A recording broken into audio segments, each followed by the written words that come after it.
I work out every day. I sleep early. I wake up early. So, well, siyempre, ano yan eh. Idle minds are devil's workshop. Yun yun eh. Wala tayong magagawa kasi naghahanap sila ng i-storyahin. Pero tingin ko naman okay naman ako. Dahil yan, pinapa-investigahan ko yan. Oo, pinapa-investigahan ko yan. Kasi we've reached the limit of cyber libel already. Tignan natin kung saan pupunta. Pinapa-investigahan ko yan. I'm asking the NBI to look into these allegations and this scuttlebutt kung saan nagmula sa social media. So we will know. And sometime, you really have to extract justice from people. Hindi mo talaga pwedeng pabayaan na lang.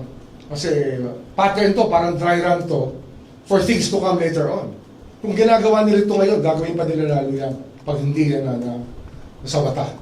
Pag hindi naawat yan. Talaga makikita mo yung bad faith. There's really an orchestrated campaign.